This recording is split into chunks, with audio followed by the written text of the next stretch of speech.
Happy Monday, y'all. Ram is officially back in the Craftsman Truck Series and already has an eye towards Cup in the near future. Plus, Kyle Petty joins the show to talk about his charity ride, Denny Hamlin, and much more.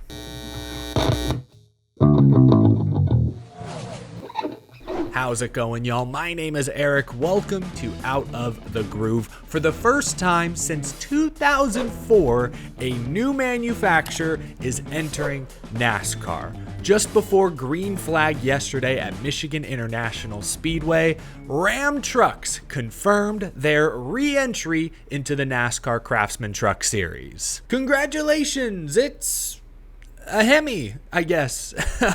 Ram did not announce any drivers or teams yesterday, though their CEO did say they hope to have at least 4 to 6 entries at Daytona come February. This whole campaign coincides with Ram reintroducing their Hemi V8 Ram 1500 trucks. While Ram Trucks Truck Series was the focus yesterday, Ram's parent company, Stellantis, admitted that their eye is already on going Cup Series racing with one of their other brands in the near future. Ram CEO Tim Kinuski, I think that's how you pronounce it, said, quote, "We're looking for a date to the prom right now for trucks. So how am I going to get to Cup? That's going to depend on how I get to truck. So however we get to truck will obviously weigh heavily on, do I have a path to Cup? Our intention is not to do a one-hit wonder and go to truck and not to Cup. That's not our plan." I'll link a Bob Pockris Fox Sport report down in the description because he wrote about the rumors recently that Maury Gallagher's GMS Racing may be involved in some way, shape, or form with Ram's Truck Series re-entry. GMS Racing may not make a full return to the racetrack, considering that Maury Gallagher sold off his remaining ownership stake in Legacy Motor Club to Jimmy Johnson, but reports are that GMS may at least help Ram build their new Truck Series chassis. And it is worth noting that Spencer Gallagher has reappeared this season, making starts in the ARCA Menards Series. So the Gallaghers are still around. Could GMS Racing return to the Truck Series with Ram? Could that provide Stellantis their path to the Cup Series through Legacy Motor Club? Just speculation at this point. Any Stellantis Cup Series entry is at least 2 seasons away, like 2027 at the absolute earliest. Based on all reports I've heard, that would be cutting it pretty close. So 2027, maybe 2028 is more realistic. Go back 20 years ago. Toyota, when they first entered NASCAR, they started with the Craftsman Truck Series in 2004. They didn't go Cup Series racing until 3 years later in 2007. Now, obviously, the Cup car has changed. The business model has changed to some degree, so those timelines may not be comparable anymore, but any Stellantis Cup entry is 2 years away at minimum, 2027 at the earliest. 2028 could be more realistic, but again, we'll have to wait and see. But first, Ram needs to find a Truck Series team or 2 or 3 to partner with. A lot of fans are looking at ThorSport, a championship Truck Series organization that does not look like a championship Truck Series organization right now. The entire team is winless. Ty Majeski is right now their only ThorSport driver holding on to a playoff spot. They've switched from Ford to Toyota, back to Ford. They're based in Ohio, which I know there's an Ohio-Michigan rivalry, but both Ram, Stellantis, and ThorSport at least are in the same general Midwestern region. ThorSport struggling this year with Ty Majeski, Matt Crafton, Ben Rhodes, Jake Garcia, I think have some fans wondering if they could consider another OEM swap. Remember, the Truck Series runs the same engine across the board. Chevy, Ford, Toyota, and Ram all run the same spec Ilmor motors. It's about the body, it's about the chassis. That's where the OEMs really get to come into play. So we'll see. I mean, partnering up with ThorSport, even though they're having kind of a down year, would be quite the statement because they are a championship caliber organization. They won the title just a few months ago with Ty Majeski at Phoenix. So that would be a pretty huge splash if somehow Ram and ThorSport were to come together and form that partnership. But that is pure purely fan speculation at this point. There was no mention yesterday of Cletus McFarland, who, according to Sports Business Journal, is considering a move to the Craftsman Truck Series as a driver and has been linked to Ram through a celebrity ambassador partnership program. And Michael Waltrip on the FS1 broadcast continued to fuel those reports when he straight up said this on the broadcast Saturday. You know what I'd like to announce? Cletus McFarland is going truck racing. Yeah, so again, there was no mention of Cletus in yesterday's announcement. So I can't tell if the entire NASCAR industry is trying to wish cast a Cletus Ram Truck Series partnership, or if there's real truth to these reports and these rumors. I believe that where there's real smoke, there's real fire, but again, still wait and see. Very exciting yesterday to see Ram re-enter the sport. Clearly, the Stellantis group is prioritizing the U.S. market. I talked about this report earlier in the year, but Stellantis was the only automaker to run Super Bowl commercials this year. Their CMO at the time said, quote, "I want to make a comeback. We want a show to express that comeback story. We want to show America how much it is important to the Stellantis group." Not to veer too far off the beaten path, but the real-world automotive industry has been in flux the past few years, and in many ways still is. Just about every major automaker the last few years have launched hybrids, then are pivoting to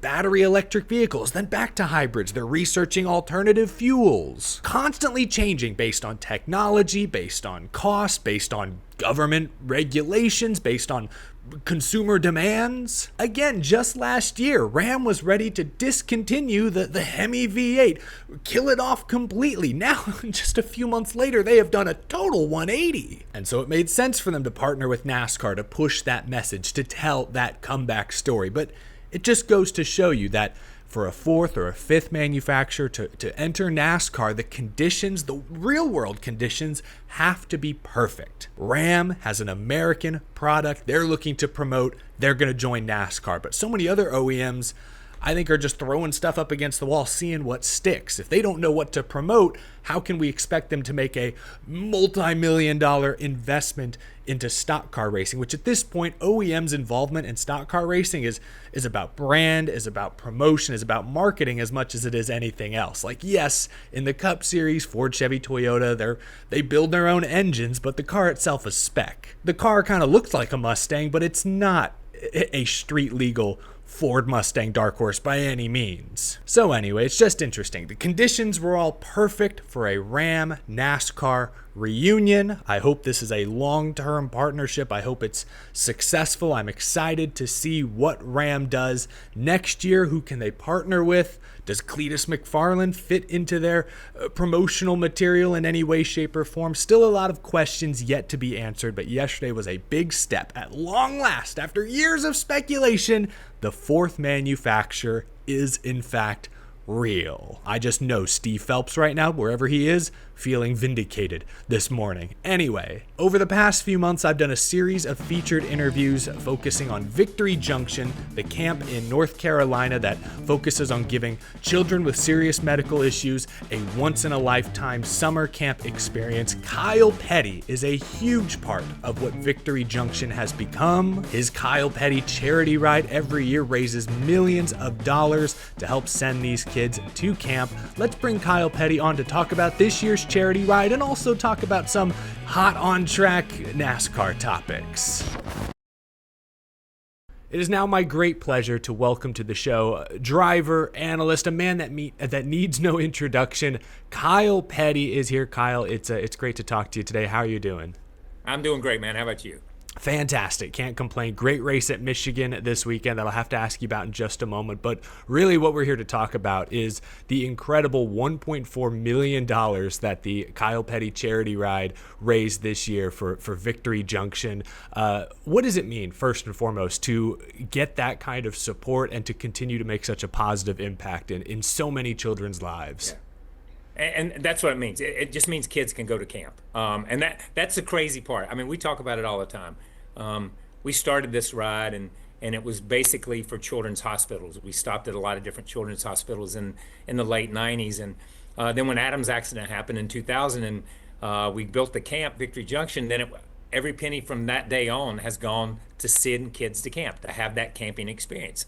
And it means, the more we raise, the more kids we can send. We say it every year. Somebody says, well, what do you hope to raise this year? And we're like, I don't know, man. If we raise $100, we're going to give it to camp. If we raise $1 million, we're going to give it to camp. It doesn't make any difference. I tell people all the time, give us a pig, we'll make barbecue. I don't care. Give us something. You know what I mean? Just give us something.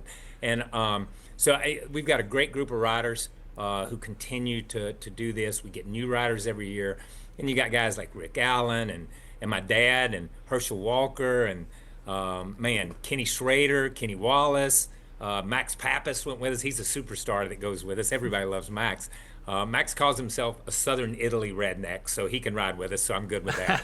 So it is Bill Davidson from with the great grandson of a Harley Davidson founder. He rides with us. So it's been a lot of fun. Yeah, following along last month, seeing some of Kenny Wallace's YouTube videos, he would post updates from along the trail.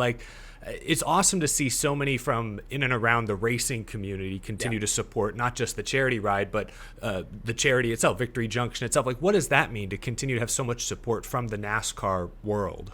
So that means everything because that's our community. I tell people, and I've said it my whole life.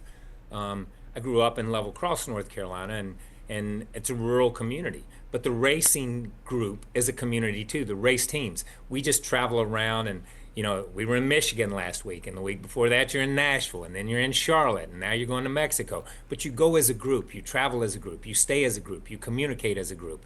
And it's just a community that looks after each other and takes care of themselves. It's always been that way. If a driver was in a driver's meeting and he stood up and raised his hand and said, hey, I'm having a charity golf tournament, I'm trying to do this, it's March something or April, whatever, you'd have guys come up to him after the thing was over with and say, yeah, put my name down, I'll play with you, man, I'll help you raise money. And that's the way the community's always been. The camp centralized and focused things. So many people knew Adam. So many people had watched him in the garage area and watched him grow up, and Dale Jr. had raced against him. I mean, so many people in the sport he had touched, and they had touched him. So when his accident happened, it didn't take much to just raise our hand, and the community, from Rick Hendrick and all of his drivers, and Jeff Gordon and all those guys, and Junior and Michael Waltrip, my God, so many people, Tony Stewart, I could sit here and just name and name and name. But the fascinating part is they're fans. Their fans did what they did. Their fans donated. Their fans continue to donate along with them. And that's what keeps camp up and running, is the extended NASCAR community, which is the guy that buys a ticket and sits in the third row every week and pulls for his favorite driver. That's the most important person to camp. That's incredible. No, that is outstanding. I know the route of the charity ride changes a little bit every year. So what were some of the coolest places or towns that you guys stopped by or saw this trip? So we went to the Henry Ford Museum, and that's always a place that's just fascinating to me. I don't know if any of your listeners, have you ever been, but listen, if you ever have an opportunity, go to the Henry Ford Museum. Go there and see everything they have. It is not just automobiles. It's not just transportation. They have the chair that Lincoln was assassinated in. Wow. They have the bus that Rosa Parks rode on. They have the Lincoln Continental that Kennedy was assassinated in. They have so many pieces of American history there. You think would be in the Smithsonian, but it's there. So we went from there, went to the Rock and Roll Hall of Fame. That was pretty cool. Got to admit, because I love music. We went to Niagara Falls, and crazy people like Kenny Wallace rode the Maid of the Mist into the falls. So that was pretty cool. Went to Watkins Glen, went to lap the racetrack. Our riders love that kind of stuff. Bedford, Pennsylvania was an incredible stop. The whole town came out. We had a parade through town. We waved at everybody. Everybody had American flags. That was one of the highlights, if not the highlight. And a little town in upstate New York called Clyde, New York. That may have been the highlight of the whole trip. Some of the people got together. They baked ziti. They made pasta. They baked bread. We had a huge lunch in the town square. Everybody came out. The mayor was there. We signed autographs, and I think it's a town of about 1,500, 2,000 people, and they probably had 2,500 or 3,000 people there. But it was absolutely amazing, and that's what the ride's all about, because that's where our campers come from. They come from small towns, just like they come from big towns. So I would say Clyde, New York was our big spot this year. I love that. A sleeper hit along the route this year. That's really, really cool. Well, Kyle, it's awesome to hear the great work you're doing with the charity ride and to benefit Victory Junction and so many children everywhere. But because I have you here, I think I need to wrap up with at least one racing question. A lot was made yesterday of Denny Hamlin winning in his 701st Cup Series start, talking about him being the oldest full-time Cup Series driver in the field, 3 wins on the season. I'm most impressed with Denny Hamlin's ability to kind of block out the distractions. He owns a team, there's a lawsuit, he's in a contract year, lost a big sponsor, new crew chief, he has a baby on the way any day, any second now. Like, what is it about Denny Hamlin? What impresses you the most about Denny Hamlin's ability to still be so competitive into his mid-40s when we've seen some of his contemporaries maybe not adjust to the new car as well? Like, what about Denny Hamlin's win yesterday stood out most to you? So I think a lot of things. I think a lot of things about Denny are hard to define, hard to put your finger on. He's an enigma in a lot of ways. When you look at him, and as an owner, as a father, as a driver, as a member of NASCAR, and a guy who does the things he does for the sport, and he gets out and he wants to antagonize the crowd, and he does that kind of thing, which that's just his game, and that's okay. He can play that game if he wants to. But only 10 guys have won a race past their 700th start. And does that mean, man, they just wear you down after 700 starts and Cup races? Does that mean it just wears you down? He's 44. Of those 10 guys, 4 or 5 of them were 44. There were 49-year-olds, and there were some younger guys, 40 and 41-year-olds. Of the 10 guys that have done it, I'm going to say this: he's the 10th one into the club. Only he and Kevin Harvick are not in the Hall of Fame. All the other guys are already in the Hall of Fame who have accomplished what he's accomplished. So this is rare air. When you think about all the people who have driven a race car, all the people who have run all these years, it's very rare air. If I look at that list, and I look at Richard Petty, and I look at Jeff Gordon, who's on that list, if I look at Kevin Harvick, Bill Elliott, Ricky Rudd, the Iron Man, the original Iron Man, when I look at guys like that, and I go back, and I'll use Ricky as an example. Ricky wrecks at Daytona, and it's almost a career-ending wreck. I mean, they taped his eyes open to run the 500 the following day, or that week. And when you look at that, what made Ricky be able to block that out and just jump back in a race car and go out and run up front and run competitive? And I think great drivers have some place they go between their ears. It's not their physical ability. It's not that. It's a mental place that they go. And once they get there, that's their place, man. That's their zone. That's where they focus. Everything else falls away. During that time that they're in that car, during that time that they're on that track, they don't think about that. He doesn't think about what Bubba's doing or what Tyler's doing. He doesn't think about, I need to call in on the radio and see if the baby's here yet. He doesn't think about that. I need to get groceries tomorrow and I'm out of eggs. He doesn't think about that.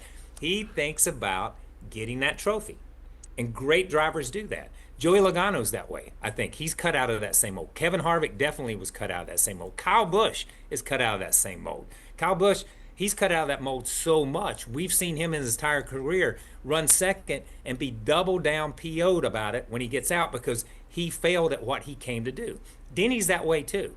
He bites his tongue some, but a lot of times he lets it go. But I think great drivers do that. You can't define that. I can't tell you, you ask, what is it? I can't define it because I think great drivers, great athletes, Tiger Wood, Michael Jordan, his co-owner, he had it. When he's staring down a shot and the buzzer's and the time's running out and he drills a 3-point, from 765 feet away, it seems like, that's just focus. And few people have that, but Denny Hamlin has that. Yeah, that seems to be whatever that unspoken thing is. It separates the goods from the greats. It adds to the longevity of great athletes like a Denny Hamlin. Well, I appreciate you weighing in on that, Kyle, and I really do appreciate you spending some time to talk with us today about the charity ride and the great things that you're doing for Victory Junction. Fans watching or listening at home, of course, can contribute to Victory Junction. Learn more by going to victoryjunction.org. Kyle, we really appreciate your time and good luck with planning next year's ride. It sounds like their expectations. It's got to be big. It's got to be special. Can't wait to see what y'all come up with. Listen, I can't wait for you to see it too, and thank you for having me today, man. I appreciate it. Again, a huge thank you to Kyle Petty for joining the show. Click the link down below to learn more about Victory Junction, learn more about the Kyle Petty charity ride, how you can support. Leave a like on this video and subscribe while you're at it. I hope you enjoyed. I'll see you again later this week. Thanks for watching, folks. Have a great rest of your day.